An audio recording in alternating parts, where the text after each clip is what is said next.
வணக்கம் மக்களே. திமுகவில் இருந்து விலகி அதிமுகவில் இணைஞ்சிருக்காங்க.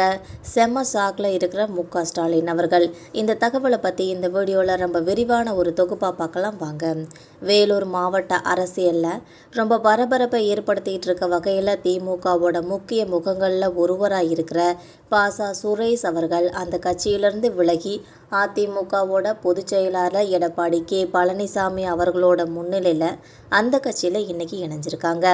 இது மட்டும் இல்லாமல் வேலூர் மாவட்ட முன்னாள் மாவட்ட செயலாளர் மறைஞ்சு போன ப. சண்முகத்தோட மகனான இவங்க தற்போது மாதனூர் ஒன்றிய சேர்மனாக பதவியும் வகித்து வந்துட்டுருக்காங்க என்பது குறிப்பிடத்தக்கது.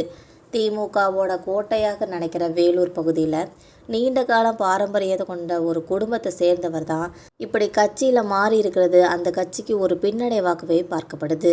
இதனால் முன்னாள் அமைச்சர் கே.சி. வீரமணி அவர்கள் ஏற்பாட்டில் இருந்த ஒரு நிகழ்வில் அதிமுகவோட இரட்டை இலை துண்டை போட்டுக்கிட்டு பாசா சுரேஷை எடப்பாடி பழனிசாமியோட முறைப்படி கட்சியிலையும் வரவேற்றிருக்காங்க என்பது குறிப்பிடத்தக்கது. அவருக்கு பூங்கொத்து கொடுத்து வாழ்த்துக்களை தெரிவித்த இபிஎஸ் அவர்களும் வரவிருக்க தேர்தல் பணிகளை கருத்தில் வச்சுக்கிட்டு வேலூர் மாவட்டத்தோட வெற்றிக்காக ரொம்ப தீவிரமாக உழைக்குமாறும் அறிவுறுத்தியிருக்காங்க.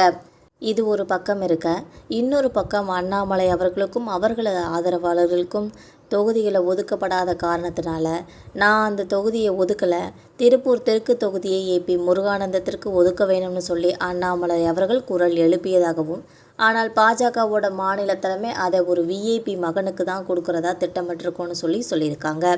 இதனால் ரொம்பவே அப்செட்டான அண்ணாமலை அவர்கள், நான் இந்த கட்சிக்காக இவ்வளோ பாடுபட்டிருக்கேன், இவ்வளோ உழைச்சிருக்கேன், போன தேர்தலில் கூட இவ்வளவு வாக்கு சதவீதத்தை வாங்கி கொடுத்துருக்கேன், ஆனால் எனக்கும் என்னோட ஆதரவாளர்களுக்கும் தொகுதி ஒதுக்குறதுல ரொம்பவே தொடர்ந்து சிக்கல்கள் நீடித்து வந்துட்டு தான் இருக்குது. இது போன்ற ஒரு நிலை நீடித்தா நான் இந்த கட்சியிலேருந்து விலக தான் வேணும். ஏன்னா பாஜகவில் என்னை ஓரங்கட்டுற ஒரு நிலையும் இப்போ வந்துடுச்சுன்னே சொல்லலாம். இதே நிலை தொடர்ந்துச்சுன்னா பாஜகவில் என்னோட அரசியல் எதிர்காலம் ஒரு பெரிய கேள்விக்குறியாகிடும். இதனால் கட்சியிலேருந்து விலகுவதாக முடிவெடுத்திருக்கேன்னு சொல்லி தனக்கு நெருக்கமானவர்கள்கிட்ட தெரிவித்து வந்திருக்கிறதாகவும் ஒரு தகவல்கள் கிடைச்சிருக்கு.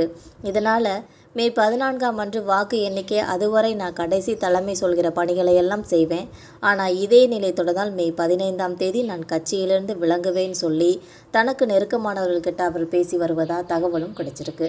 இது மட்டும் இல்லாமல் கோவைக்கு உட்பட்ட ஏதாவது ஒரு தொகுதியில் அண்ணாமலை நிற்க வேண்டும்னு சொல்லி ஒரு விருப்பம் இருந்து வந்த நிலையில் அதுவும் இப்போ நிறைவேறாமல் போனதாக சொல்லப்படுது. இதுக்கு மாறாக மொடக்குறிச்சி அல்லது திருப்பூர் தெற்கு தொகுதியில் நிற்கணும்னு சொல்லி பாஜகவோட தலைமை கேட்டுக்கொண்டதாகவும் அதற்கு அவர் உறுதியாக மறுப்பும் தெரிவிச்சிட்டதாகவும் சொல்லப்படுது. கோவை தொகுதியில் தான் நிற்பேன், இல்லைனா தேர்தலில் போட்டியிட மாட்டேன்னு சொல்லி அண்ணாமலை அவர்கள் ரொம்பவே உறுதியாக இருக்கிறாங்க. இதன் வேட்பாளர் பட்டியல் இன்னும் வர்றதுக்கு தாமதமாக இருக்கிறதுக்கு இதுதான் ஒரு காரணம்னு சொல்கிறாங்க. மக்களே, இந்த அரசியல் தகவல்கள் உங்களுக்கும் பயனுள்ளதாக இருக்கும்னா மறக்காமல் நம்ம சேனலை சப்ஸ்கிரைப் பண்ணி பெல் ஐக்கானை கிளிக் பண்ணி வச்சுக்கோங்க. அப்போ தான் நம்ம போகிற ரெகுலர் வீடியோக்கள் உடனுக்குடன் நோட்டிஃபிகேஷனை உங்களை